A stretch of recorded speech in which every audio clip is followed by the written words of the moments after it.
Alright. As of today, California has the most inmates on death row than any other state in the country. As a result, California has one of the highest violent crime rates than anywhere else in the country as well. The fact is, the current death penalty system in place has a significant negative effect on California. The death penalty hurts California's budget, increases crime rate, and is an overall ineffective justice system.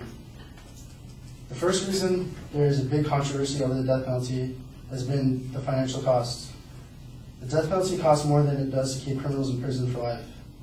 Each and every year, California taxpayers have to pay millions of dollars in order to continue the use of the failing capital punishment system.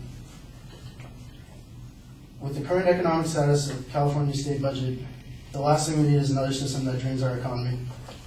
According to an article in the LA Times, John Van de Kamp, a former district attorney of Los Angeles, reported that the California death penalty systems cost taxpayers $114 million per year beyond the cost of keeping convicts locked up for life, and that also taxpayers have paid more than $250 million for each of the state's executions.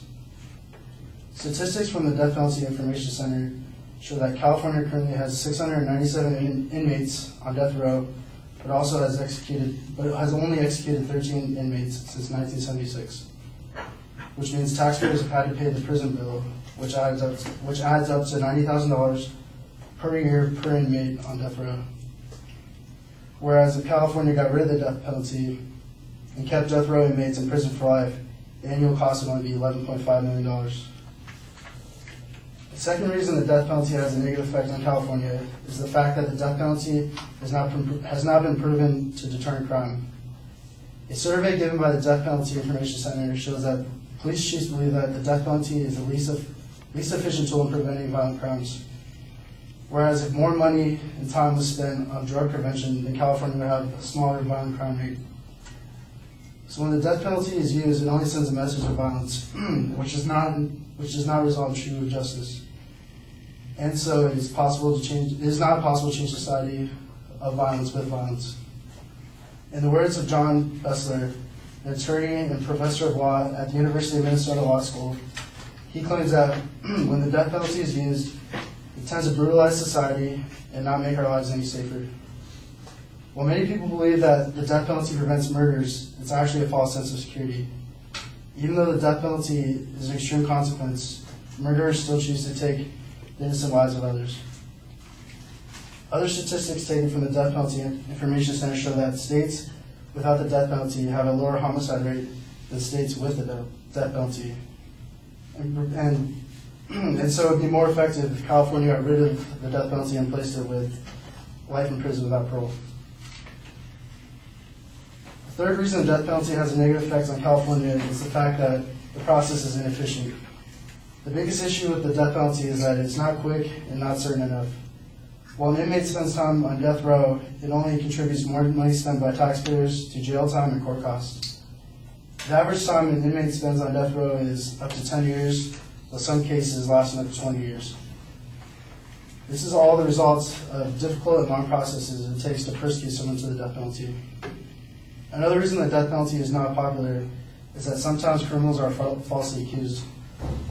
Many other states have abolished their death penalty systems because innocent people were executed under false evidence.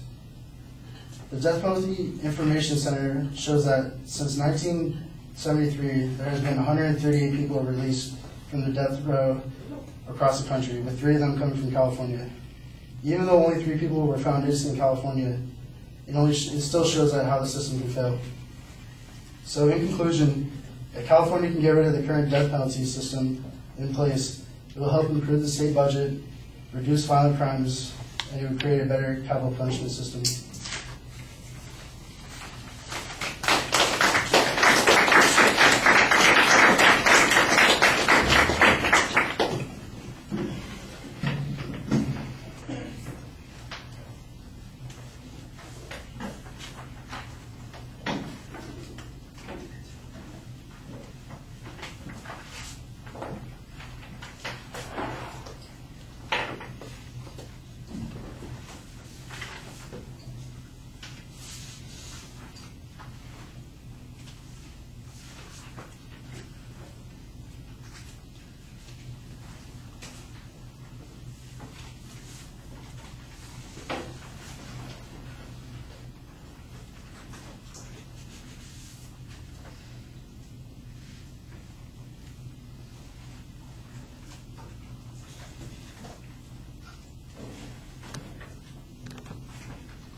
All right, you've got a nice fact in the intro. The phrasing was a little complicated in the way you were transitioning to the point. You kind of rushed through the proposition, but it does sound like it's pretty specific to California, so I thought that that's a good way to narrow the subject a bit. You set up what the secondary issues are very clearly, so they're going to be easy to follow. Also, you do a good job internally citing them. However, the presentation of it is very mechanical, and I think you need to be careful about that. You're going to have to work on some delivery issues.